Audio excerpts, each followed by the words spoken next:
Salut tout le monde. Alors j'ai reçu le guide du jeu Dragon Ball Sparking Zero, donc qui est sorti la semaine dernière. Et comme vous le savez, le jeu il est sorti le 11 octobre et il a explosé le record. Il était en rupture de stock un peu partout. Et du coup, Bandai Namco a sorti avec ça un guide donc qui est devant vos yeux, qui s'appelle tout simplement le guide. Alors traduit en français, le livre de combat Zero. Donc il est sous-titré Zero Bible. Et en fait, sur cette couverture-là, on retrouve la pochette du jeu avec quelques petites publicités. Donc je vais vous montrer ça rapidement. Mais en gros, il est en précommande sur Amazon Japon, vous pouviez l'acheter. Et il coûtait exactement 1815 yens, donc ce qui fait à peu près 11 €, pour un total de 192 pages. Alors si vous parlez pas japonais, clairement, c'est peut-être pas intéressant pour vous parce que toutes les informations qu'il y a à l'intérieur, c'est uniquement du japonais. Mais on va le regarder ensemble. Et aujourd'hui, si vous le voulez, je pense qu'il y a peut-être des boutiques d'import qui vont vous le proposer à la vente en France ou en Belgique ou ailleurs. Sinon, je vous invite à aller sur Amazon Japon. C'est pas la peine de sauter dessus parce que c'est pas le genre de livre qui est en rupture de stock, etc. Je pense qu'ils vont le rééditer si jamais il n'y en a plus. Donc voilà, ça sert à rien de vous sauter dessus tout de suite. Alors, pour faire une présentation du guide, je dirais de façon physique. Donc à côté, comme d'hab, je vous le mets à côté d'un Dragon Ball Perfect Edition. Comme vous le voyez, c'est exactement les mêmes dimensions, que ce soit en largeur qu'en longueur. C'est vraiment le même format. Après, sur la largeur, justement, c'est pareil. Je ne sais pas si ça se voit bien sur mon petit iPhone, mais en gros, c'est à peu près la même dimension. Sachant que le guide, il a 192 pages, comme je le disais, et il est dans la collection V-Jump Books, comme la plupart des artbooks en fait, qui sortent. Voilà, on a un petit Goku Ultra Instinct ici. Et encore une fois, c'est Shueisha qui édite ça, donc évidemment il y a leur marque dessus. Voilà. Après sur la réalisation, donc vous voyez que la pochette elle est à peu près comme les précédents guides, c'est-à-dire dans un papier un peu, comment dire ça, un peu mat, et à la fois un peu brossé, mais qui est vraiment joli. Voilà, l'impression elle est top, là-dessus il n'y a rien à dire, c'est toujours pareil. Et sur le dos, on a les mêmes choses en fait. Alors on a le prix 1815 yens avec la taxe de 10%.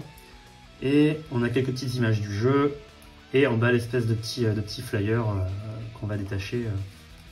Qu'on va détacher tout de suite d'ailleurs.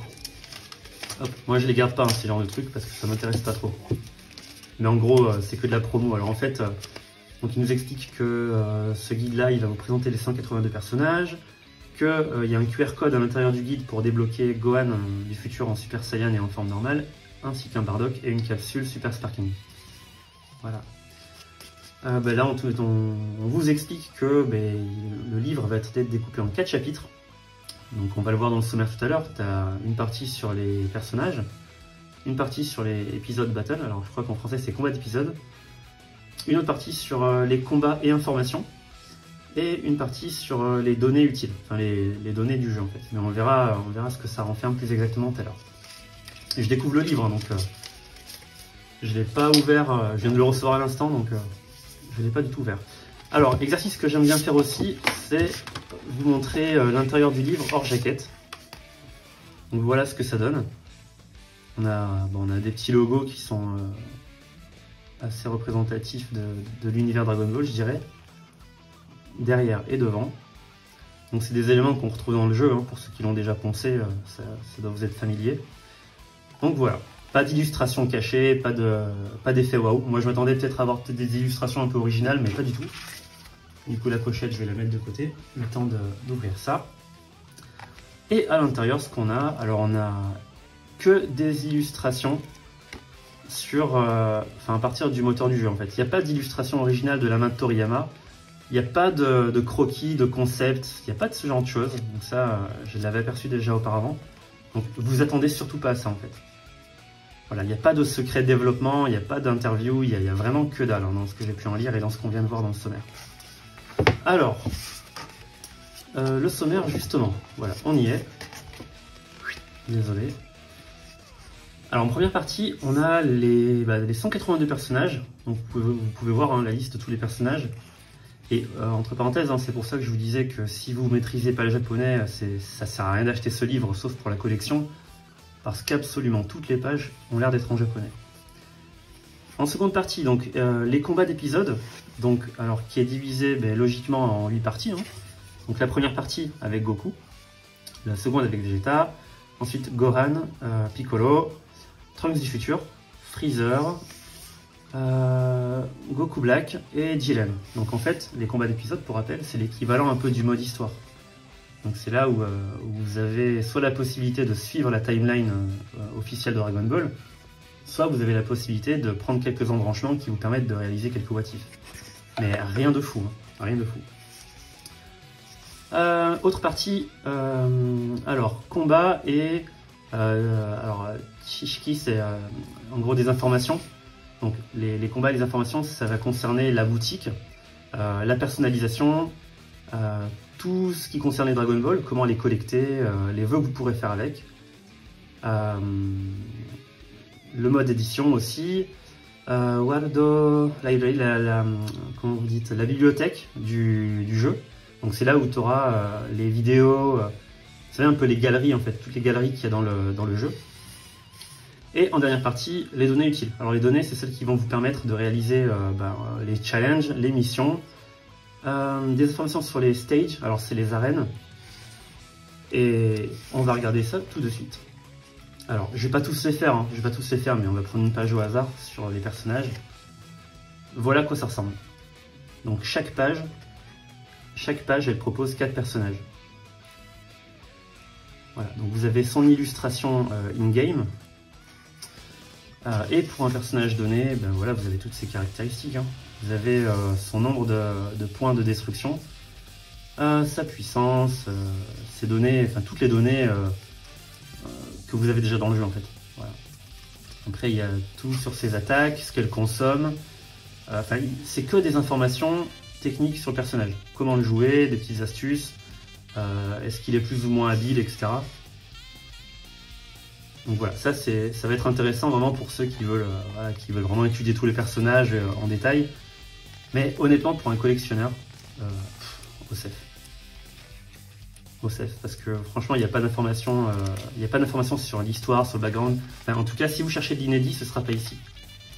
Par contre, là, j'ai peut-être vu une page qui peut être intéressante.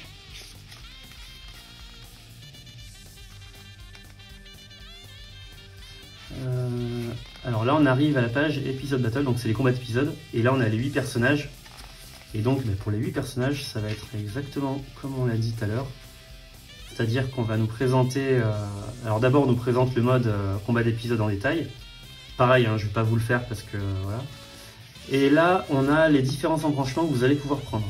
Donc là par exemple on est sur le personnage de Sangoku. Donc on vous explique, voilà, tu passes l'étape 1, ensuite à partir de l'étape 2 tu peux faire ça, blablabla.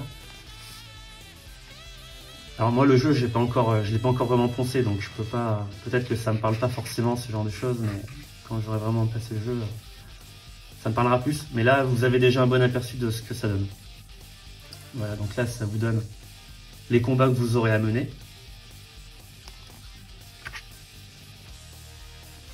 L'arc Namek, l'arc Cyborg, l'arc Majin Buu, évidemment on parle de Goku, donc c'est le personnage avec le plus de combats d'épisode. Là on passe à Vegeta, donc j'imagine que ce sera pareil pour Vegeta aussi, hein. Je vous donne tous les combats qu'il aura à faire. Là c'est Sangohan, attention spoiler. Je vais essayer de les passer rapidement. Hein. Je vais essayer de faire une vidéo assez rapide pour pas trop que ce soit chiant. Alors là c'est Goku Black. Et Jiren, voilà, donc Jiren, c'est pareil, mais beaucoup plus court. Je crois que tout à l'heure on l'a vu dans le sommaire, hein, il n'y a que 2 pages, hein, le pauvre.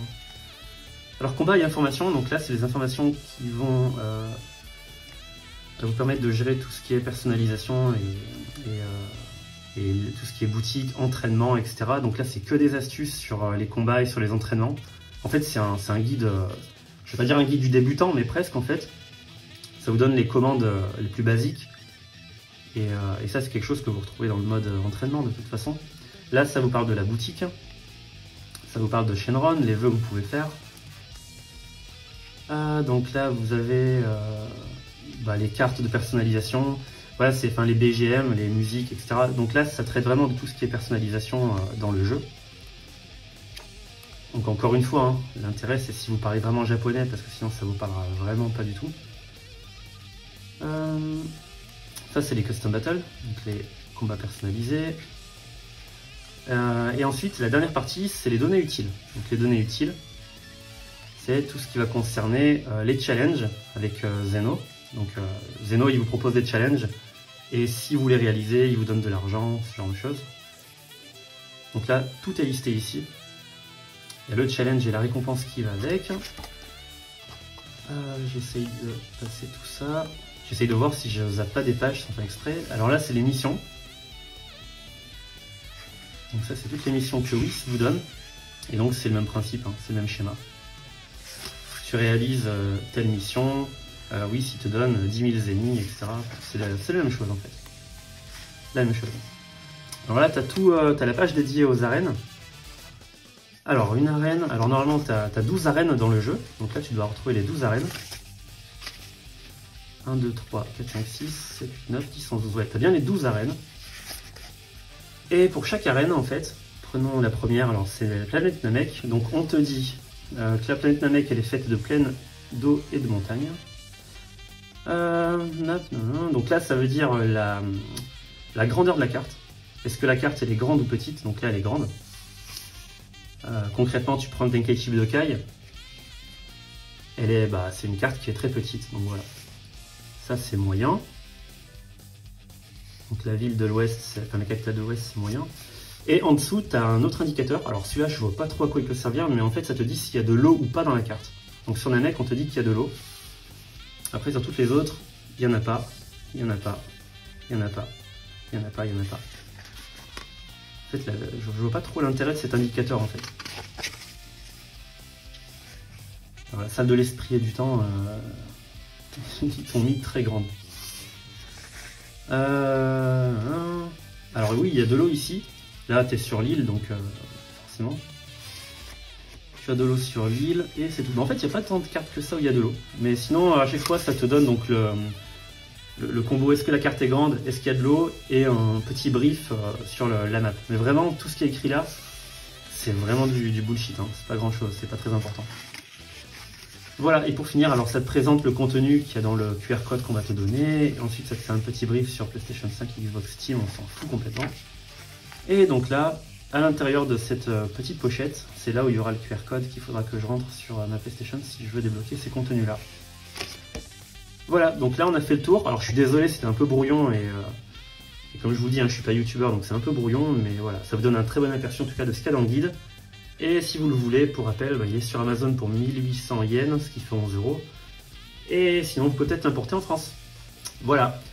En tout cas, bon jeu à tous. Et si ça vous intéresse, n'hésitez pas à le précommander ou à le commander. Enfin, à le commander plutôt, puisqu'il est déjà sorti. Et à bientôt!